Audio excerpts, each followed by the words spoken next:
বক্তার থেকে বক্তা দাঁড়ানোর জায়গাটা বড়, আগে দেখা যাচ্ছে না। তো খুব অদ্ভুতভাবে আমি জানতাম না যে আজকের বক্তৃতাটা শ্রীমৎ স্বামী স্মরণানন্দজির শারদ বক্তৃতা। এই মহারাজই কিন্তু আমাকে বলেছিলেন সাধু হও। তখন গ্র্যাজুয়েশন করে ইউনিভার্সিটিতে ঢুকে পড়াশোনা করব কি করব না এসব চলছে নানা রকম, মনের মধ্যে পূর্বজন্মের সংস্কার জেগে উঠেছে, সারাক্ষণ দক্ষিণেশ্বর যেতে ইচ্ছা করে, আর সাধুদের সব পাঠটা শুনতে ইচ্ছা করে, সব এই সংস্কার জেগে। হঠাৎ করে আনন্দবাজারে দেখলাম যে স্বামী বিবেকানন্দের কাজের জন্যে যুবক যুবতীদের আহ্বান করা হয়েছে। তো আমি ভাবলাম যে এটা নিশ্চয়ই বেলুড় মঠের ব্যাপার। তো ওই কাগজের টুকরোটা নিয়ে চলে গেলাম বেলুড় মঠে। এখন যেটা মিউজিয়াম হয়েছে মন্দিরের ঠিক উল্টো দিকে, ওটাই ছিল মিশন অফিস। তো সেখানে কাঁচের মধ্যে দিয়ে দেখলাম একজন মহারাজ বসে বসে বিরাট একটা খাতা লিখছেন অ্যাকাউন্টসে। তো ওরা যে কথা বলেন না সেটা আমি কী করে জানবো? তো আমি জানলায় টুকটুক করছি, আর ওখান থেকে হাঁচি ধরাবার মতো উনি বলছেন আমি আরে একটা কথা জিজ্ঞেস করতে এসছি, তো এ কী সাধু কথা বলছে না। পরে একজন অনেক, আমি তো না ছাড়ছি না, আমি কটকট করেই চলেছি। তো একজন বেরিয়ে এসে বললেন যে ইংলিশে জিজ্ঞেস করলেন কি চাই। তো আমি বললাম যে আমি এটা রামকৃষ্ণ এখানেতে এই স্বামী বিবেকানন্দের কাজের জন্যে কি করা যায় এরকম একটা অ্যাডভার্টাইজমেন্ট বেরিয়েছে, তাতে আমি আসতে চাই। ওরা দেখে বললেন না, এটা তো হচ্ছে বিবেকানন্দ কেন্দ্রের অ্যাডভার্টাইজমেন্ট। তো বিবেকানন্দ কেন্দ্র যেটা আমাদের এখন ওদের হেডকোয়ার্টার্স হচ্ছে যে কী বলে আমাদের কন্যাকুমারীতে, ওটা আমাদের না। তাই আমি বললাম ও আচ্ছা, তাহলে কি করা?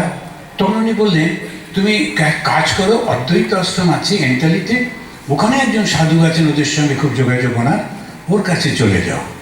তখন আমি একদিন খুঁজে খুঁজে অদ্বৈত আশ্রমে গেলাম। একটা ছোট্ট বসার ঘরে মহারাজ এসে বসলেন, তখন ওখানকার ম্যানেজার। তখন উনি আমাকে বললেন কি চাই। তাই বললাম স্বামী বিবেকানন্দের জন্য কাজ করতে চাই। বিবেকানন্দ আমার ছোটোবেলা থেকে আমারই খুব আদর্শ, বিবেকানন্দের মতো হব বলে বক্সিং টক্সিংও করতাম। যে বিবেকানন্দ বক্সিং শিখতেন, আমিও যে একদিন শিখেছিলাম। তারপরে এই করে টোরে তখন উনি বললেন যে দেখো ওরা যে করছে, ওরা হচ্ছে গৃহস্থভাবে স্বামী বিবেকানন্দের কাজটা করছে, আর আমরা সন্ন্যাসী হয়ে বিবেকানন্দের আদর্শটাকে পালন করছি। তা তুমি কোনটা চাও? তা আমি বললাম যে না, তাহলে আমি সন্ন্যাসীই হব।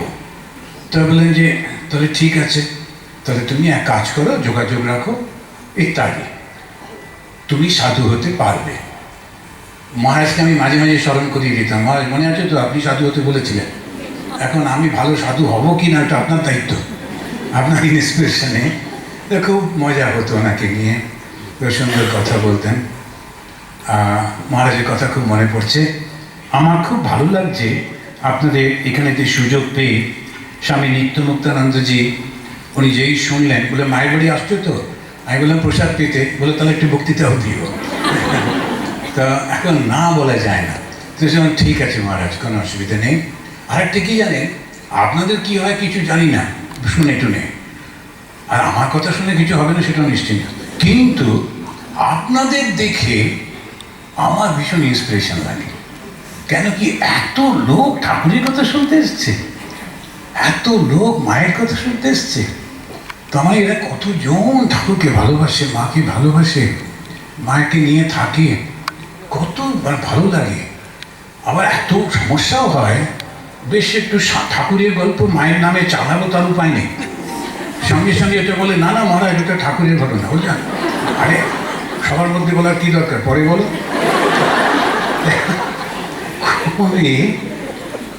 এরকম ভীষণ ভালো পড়াশোনা করছেন ঠাকুরের নেমে, মাকে নিয়ে এত পড়াশোনা করছেন, আর এই পরিবর্তনটা আসছে, দুর্দান্ত একটা পরিবর্তন আসছে। স্বামী বিবেকানন্দ যে বলেছিলেন না যে শ্রীরামকৃষ্ণের জন্মের সঙ্গে সঙ্গে এই নতুন যুগের কি কোন তো যুগ, সত্য যুগের সূচনা হচ্ছে। এই চারটিখানি কথা। আমরা সত্য যুগের সূচনায় আমরা প্রথম চলেছি আশারিং দ্য পাথ অফ দ্য সত্য যুগ। আমরা সত্যযুগের সেই পথে নিয়ে চলেছি। ভাগবতে পড়ছিলাম, যখন সমস্যা হচ্ছে, কলিযুগ এসে যাচ্ছে, সবাই ছোটাছুটি করছে, ঋষিরা বুঝতে পারছে পরিবর্তন হয়ে যাচ্ছে, তখন সবাই কৃষ্ণের কাছে এসে বলছে, তুমি চলে গেলে কি হবে? তুমি গেলেই তো কলি ঢুকবে, ধ্বংস তো হবেই, ওটাই তো নিয়মের মধ্যে আছে। তখন কি করা? তখন উনি বললেন, একটা হচ্ছে তোমরা গিয়ে যজ্ঞ করতে পারো, আর দ্বিতীয়টা হচ্ছে নৈমিষারণ্যে গিয়ে থাকো। যে নৈমিষারণ্যে বিষ্ণুর দৃষ্টি সারাক্ষণ থাকে, কলির প্রভাব সেখানে পড়বে না। উত্তর ভারতে একটা নৈমিষারণ্য আছে বটে, সেখানে কলির প্রভাব যথেষ্ট। তো ওইটা কিন্তু আসল নয়। আসল যেটা, সেটা হচ্ছে এই মনটাই হচ্ছে নৈমিষারণ্য। আর সেখানেতে সারাক্ষণ যদি ভগবানের নাম চলতে থাকে, তাহলে কারও সাধ্য নেই, কলিরও সাধ্য নেই আপনাকে স্পর্শ করে। তো কলির হাত থেকে বাঁচতে গেলে একমাত্র উপায় হচ্ছে ভগবানের স্মরণ নেওয়া। আর এই স্মরণে কে আমাদের সাহায্য করেন? ভগবানের শক্তি। একটু অল্প সময় আমরা ওটা নিয়ে একটু আলোচনা করব, কিন্তু এই শক্তি সম্পর্কে আসুন আমরা একটা প্রণাম মন্ত্র, কি অসাধারণ সুন্দর প্রণাম মন্ত্রটি আমি একটু করে বলি, আপনারা আমার সঙ্গে সঙ্গে সবাই বলুন। যথাগ্নে, কি হলো? আমি মাইকে বটে, কিন্তু আপনারা তো এত লোক, শোনা যাচ্ছে না কেন? আগুন লাগবে না, শুধু বললে হবে। যথাগ্নে দাহিকা শক্তি রাম কৃষ্ণে স্থিতা হিয়া সর্ববিদ্যা স্বরূপাং তাং শারদাং প্রণমাম্যহং শারদাং প্রণমাম্যহং। মায়ের যে ছবিটা রেখেছেন এখানে, খুব অসাধারণ ছবি। এই একটু অল্প শেষের দিকে আমি এই এনার কথাটা একটু বলবো, তো একটু স্মরণ করিয়ে দিতে হবে, মাঝে মাঝে বয়স হচ্ছে তো স্কিপ করে যায়। তো আমরা আজকে একটা সুন্দর এই কথা আমরা আলোচনা করতে চলেছি, একটা বিষয় আলোচনা করতে চলেছি। শুধু সুন্দর নয়, এটা অত্যন্ত গুরুত্বপূর্ণ।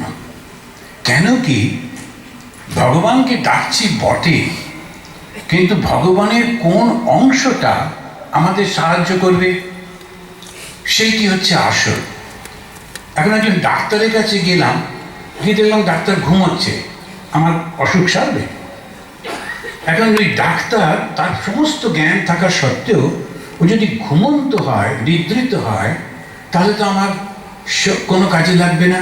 ও শক্তিটা দরকার। এবারে ডাক্তারকে ডাকলাম, সে উঠলো, দেখলো, এবার তার জ্ঞানটা প্রকাশ করলো, শক্তিটার প্রকাশ হলো। এই শক্তিটাই তখন আমাকে সাহায্য করছে। তাহলে ডাক্তার আর তার শক্তি, ওর জ্ঞান এবং ক্রিয়া, এই দুটি যদি একসঙ্গে না হয়, তাহলে কোনো কিছু লাগবে না, কাজে লাগবে। ভগবানও তাই। ভগবানের কাছে গেলাম, গিয়ে দেখলাম শিব বাবাজি শুয়ে আছেন। আমরা বসে বসে অপেক্ষা করছি, কখন ওঠে, উঠছেই না।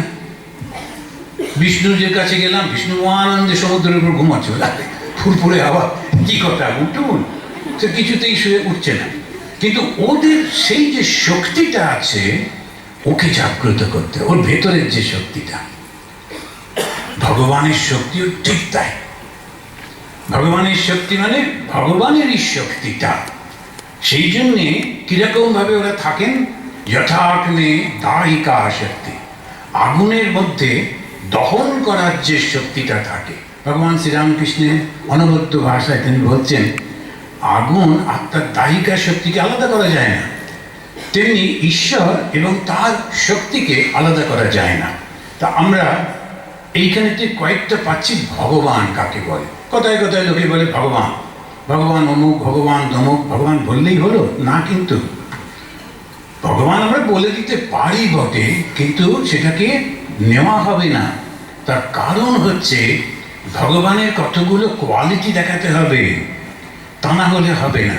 একটা স্টেথোস্কোপ ঝুলিয়ে ঘুরলেই ডাক্তার হওয়া যায়? লোকেরা ভাববে বটে, একটা সাদা অ্যাপ্রন পরে স্টেথো ঝুলিয়ে ঘুরে বেড়াচ্ছি, হ্যাঁ, লোকেরা বলবে ডাক্তারবাবু, আর আমার খুব খুশি লাগছে ডাক্তারবাবু বলছে।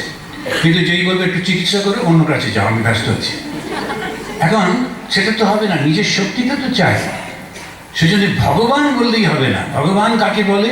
উৎপত্তিং চ বিনাশং চ ভূতানাম অগতিং গতিং ব্যক্তি বিদ্যাম অবিদ্যাং চ। এই এতগুলো গুণ থাকতে হবে এই মানুষটার মধ্যে, ওই লোকটির মধ্যে, তবে তাকে ভগবান বলা যাবে। কথায় কথায় ভগবান বলা যায় না। যে যাকে পারলো একটু ভগবান বলে দিল, কিন্তু ভগবান সেটা নয়। আমাদের শাস্ত্র সমস্ত ডেফিনেশন দিয়েছে, এই কোয়ালিটিগুলো থাকতে হবে। এই কোয়ালিটিগুলো থাকলে তবে তুমি সেইটা হবে। এখন ধরা পড়ছে কিছু কিছু পরীক্ষা দিয়ে না দিয়ে এরকম কিসব সার্টিফিকেট নিয়ে টিচার, এবারে ধরেছে, এই তুমি টিচারই কবে থেকে করলে? বলে আগে সার্টিফিকেটটা আমার আছে। বলে কি স্কুলটা তো নেই? বলে সে উঠে গেছে, আমি কি করবো? কিন্তু সার্টিফিকেটটা আমার আছে। এরকম করলে তো হবে না। উৎপত্তি এবং বিনাশটা জানতে হবে। আর উৎপত্তি বিনাশ জানা কি চারটিখানি কথা? উৎপত্তিং চ বিনাশং চ ভূতানাম অগতিং গতিং। এবং এই সমস্ত প্রাণীদের গতিটা কি হবে, কোন দিকে যাচ্ছে, সমস্ত কিছু তার নখদর্পণে। ভগবান শ্রীরামকৃষ্ণ। আমি কখনো শ্রীরামকৃষ্ণ বলতে পারি না, ভগবান শ্রীরামকৃষ্ণ। কেন কি? শ্রীরামকৃষ্ণ লক্ষ্য করে দেখেছেন, কথামৃতে যখনই তার সঙ্গে আলো পরিচয় হচ্ছে মাস্টারমশাই, সঙ্গে সঙ্গে বলছেন যে তোমাকে আমি চৈতন্য দেবের সঙ্গে দেখেছিলাম। এক কথায় বলে দিচ্ছেন, যেন কিছুই না। আমরা ওটা পড়ে ফেললাম গড়গড় করে, মহারাজ কথামৃত পড়া হয়ে গেছে, এরপরে কোনটা পড়বো? এই কথামৃত পড়া হয়ে গেছে মানে কি? প্রথম তো ভগবানের লক্ষণটা দেখো। ভগবান দেখা মাত্রই বলছেন তোমার মধ্যে ভালো লক্ষণ আছে, তুমি চৈতন্য। তার থেকে 400 বছর আগে চৈতন্য মহাপ্রভু ঠাকুর দেখলেন কি করে? কেননা তিনি ভগবান বলে। উৎপত্তিং চ বিনাশং চ ভূতানাম অগতিং গতিং, কথায় কথায় বলে দিচ্ছেন। নরেন্দ্রনাথ 17-18 বছরের ছেলে এসে ঢুকলো, উনি উঠে দাঁড়িয়ে এত সুন্দর করে সব বলছেন। নরেন্দ্রনাথই বলছেন, মশাই এত বলবেন না, লোকে কি বলবে? আমি দেখতে পাচ্ছি তো তোমাকে, তোমার মধ্যে এতগুলো সূর্য জ্বলছে, 18টা সূর্য, এত শক্তি, সমস্ত দুনিয়া কেঁপে যাবে। নরেন্দ্রনাথ নিজে বিশ্বাস করতে পারছেন না। শ্রীরামকৃষ্ণ এক কথা বলে দিচ্ছেন, সমস্ত দেখতে পেতেন, সমস্ত জানতে পারতেন। আমরা যারা ঠাকুরের কাছে এসেছি, ঠাকুরের ভাব নিয়েছি, নিশ্চিত জানবেন আমরা কিন্তু অনেক অনেক এগিয়ে আছি।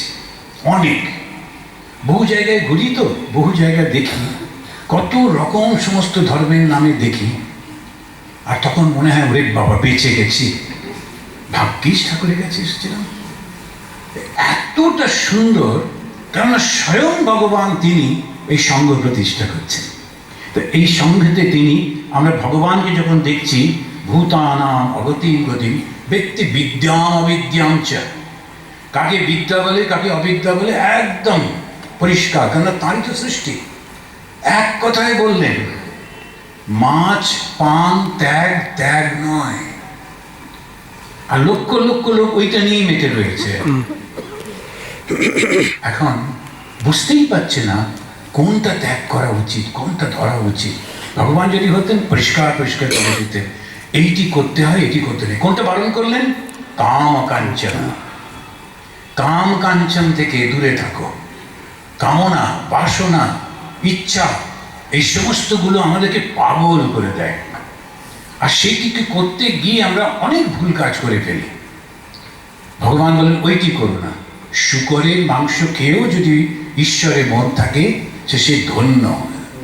ভগবান বলছে। এই কারণে অন্য কি বললো না বললো ওটা কথা নয়। যদি ভগবানের এটা মনে হতো, তাহলে তিনি নিশ্চয়ই বারণ করতেন। শ্রীরামকৃষ্ণ স্বয়ং ভগবান, তিনি যেগুলো বলছেন, আর ওই শ্রীরাম